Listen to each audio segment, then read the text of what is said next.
advocating for DC's body camera footage legislation to be amended, the mayor of DC publicly released body cam footage that was edited. The lack of transparency in my case is just one example of MPD's widely practiced secrecy that has been criticized by DC residents. As a traumatized, grieving mother, know this: I demand truth and transparency for Marquis's daughter. Thank you to the National Action Network and to the Reverend Al Sharpton for this opportunity.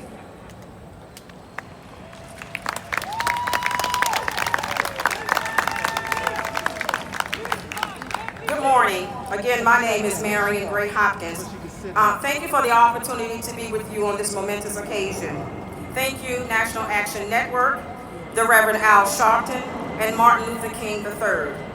I'm here as a social justice and civil liberties activist, as the president and co-founder of the Coalition of Concerned Mothers, an organization comprised of mothers who have been impacted by state-sanctioned and community violence. But more importantly, I'm here for my son, Gary Hopkins Jr., who on November 27th, at the young age of 19, had his voice silenced by two Prince George's County police officers.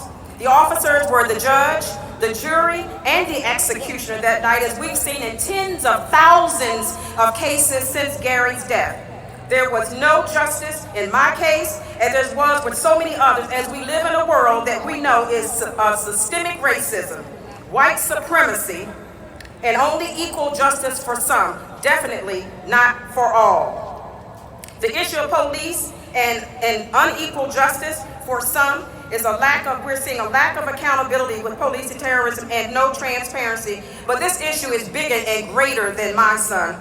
In any one family, as every few hours or less, persons are murdered by law enforcement, with black and brown being killed at an alarming, disproportionate rate, 2 times more likely than their white counterparts. We're dealing with genocide. Martin Luther King Jr. marched here 57 years ago, and I'm certain with hopes and dreams that we wouldn't be speaking here today on a subject, take the knee off of our necks.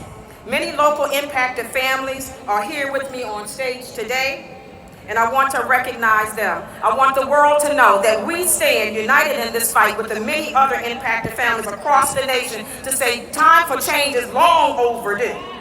We demand change now. If there is no justice, trust me, there will be no peace. We will not give up, and we will definitely not bow down. My son was a wise young man and wrote in one of his final college essays that it's going to take a village to bring real change. We've seen the uprisings with the past killings, and most recently Breonna Taylor, George Floyd, and just this week, Jacob Blake shot 7 times in the back and now paralyzed. We must act with a sense of urgency. I know my son is looking down at the diversity of the village that includes Black, Latino, white, indigenous, Asian, young, old, LGBTQ. And I know he's saying, do as John Lewis has asked us to do, and that is to let's get into some good trouble. To honor the Congressman's legacy, I would ask that you support the John Lewis Voting Act. We must implement comprehensive and concrete legislative reforms, both locally and internationally. We ask that you support the George Floyd Justice and Policing Act. And lastly, please remember to vote. Our future and our lives depend on it. Thank you.